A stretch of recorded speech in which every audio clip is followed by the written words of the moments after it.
not only are things going to be much more expensive because we no longer have the products, but you're not going to be able to put them on a credit card. You're going to have to buy the products and pay for them with cash. Forget about this buy now, pay later crap. That's over. You got to buy now and pay now, and you got to pay 3, 4, 5 times what you used to pay.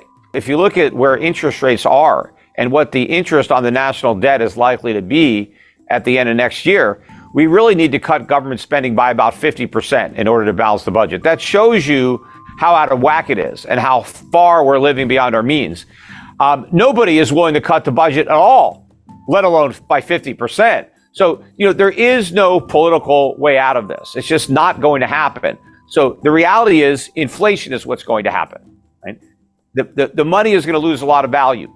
The key is going to be to prevent hyperinflation. That's going to be the key, to prevent the dollar from losing all of its value. So people are going to lose the value of government benefits. So let's say you're getting Social Security. The real value of those benefits at a minimum is going to be cut in half. That's reality. But the worst case would be if the value of your Social Security benefits go down by 90% or 99%. Right? Mm-hmm. So they're basically worthless because the currency is completely destroyed. So that's the outcome that we have to prevent. But I don't think there's any political chance that we're going to do the right thing. I mean, what I would do personally is I would give a big haircut to everybody, including the bondholders. I would not pay the treasuries off 100% on the dollar. We'd have to restructure because everybody has to participate in the pain, including people who bought U.S. treasuries. And if that means U.S. treasuries are downgraded, well, that's what it means. It doesn't matter because the government can't pay. Because if we're going to cut Social Security, if we're going to cut Medicare, if we're going to cut government pensions, if we're going to ask middle-class Americans to take a big haircut, we have to ask wealthy investors, especially who own U.S. treasuries, to take a haircut too. They took a risk. They loaned money to the U.S. government. The U.S. government was clearly bankrupt. They deserve what they get. First of all, the biggest threat is that the pensions aren't even pensions. It's a Ponzi. It's not a pension. If it was a pension, it would be funded. Now, some pensions are underfunded, and there's problems with those.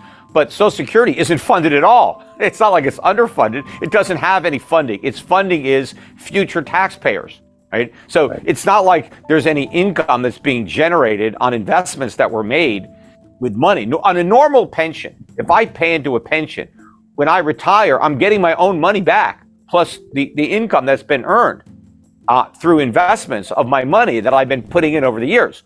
Well, when somebody gets money from Social Security, they're not getting back their own money. Their own money was spent, a long time ago. They're getting back the new money that somebody else puts in. And the only chance that new guy has of getting his money is if the government finds somebody in the future to put that money in, right? So it's a whole Ponzi scheme. But it can't work. You can look at the nature of the Ponzi. When it first started out, there were like 50 people paying taxes for every one person that was collecting a benefit. So, okay, it worked. Now it's more like 2 to 1. Pretty soon it'll be 1 to 1, right? It can't work. You can't, one person can't support himself and an entirely additional person. The numbers just don't make it. And so it's all going to be paid for by printing money, which just destroys the value of everybody's money, not just the Social Security money. When the government wipes out Social Security benefits through inflation, it wipes out everything.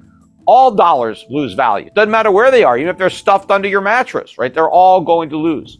But I still don't think the mainstream really understands the significance of what this means and how life in America will change so profoundly if the dollars, or when the dollar's reserve currency status is lost. Well, first, for consumers, the reason that our consumption-based economy works is because of the dollar status. We're able to export dollars and import real goods. We have $1 trillion a year trade deficit, and we pay for all that merchandise just by printing money. So we don't have to expend any resources, yet we can import $1 trillion worth of goods that the rest of the world consumed considerable resources producing. So the first thing that's going to happen is we're not going to be able to run these trade deficits anymore. Our trade is going to have to be brought into balance. And that means basically, let's say $1 trillion worth of merchandise every year disappears from our shelves. And there's really nothing to replace it with. So what's left is just going to be that much more expensive because not that many people will be able to buy what's there, right? So your prices have to go way up because the supply of goods has gone way down. Also, credit is going to become far less plentiful because the reverse of this, right? We've been able to send out these dollars that we just create out of thin air and get $1 trillion a year worth of goods that are produced in factories by real workers, right? And then we give them these dollars. And then what do the Chinese or everybody else do with those dollars? They lend them back to us, right? They buy mortgage-backed securities. They buy securitized credit card debt or all these debt instruments that are created. They buy them. So they supply us with goods and then they loan us the money right back after they get paid.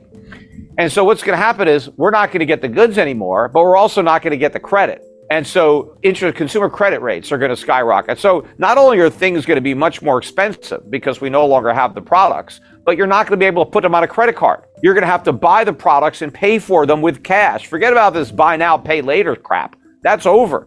You got to buy now and pay now. And you got to pay 3, 4, 5 times what you used to pay. Yeah. And of course, a lot of people are going to lose their jobs. There's going to be massive unemployment initially when the dollar loses its reserve currency status, because that reserve status has supported this consumer economy that is really just a gigantic distribution center where we import goods from the rest of the world and then we distribute it throughout the country. And you have all these stores that people go to buy all this imported stuff that has been, distributed. So it's all logistics and shipping and retail. But when you take away the underlying products that all this service sector economy is based on, then everything that was built on top crashes down. So if you don't have any more merchandise on the shelves at Walmart, you don't need all these Walmarts anymore. There's too many of them. We got nothing to put on the shelves. We don't need all the people that work there. We don't need all the people that were delivering the goods. We don't need all this stuff collapses when you pull out the bottom, which is the stuff. And so unemployment is going to be widespread. We're going to have to rebuild a legitimate economy that is self-sufficient, meaning that if we want to consume, we got to produce. If we want to borrow, somebody else in America has to save. We can't rely on the world's manufacturing capacity, and we can't rely on the world's savings. We have to rely on ourselves, like we did in the 1940s, the 1950s, 1960s, or go further back when we were an exporting nation, when we were a creditor nation. We have to get back to where we were, but we can't get back there with today's level of government. We need a dramatic reduction in the size and scope of our government. We need lower taxes. We need fewer regulations.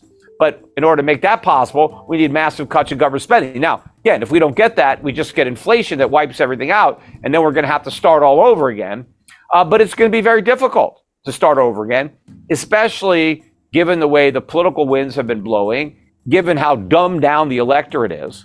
It's very scary to be in this situation because America may end up going all in on socialism. I mean, we've been, going down that road to serfdom for a long time, and we may finally get there, and just blame all this on freedom and capitalism and just say the solution is the government has complete control over the U.S. economy.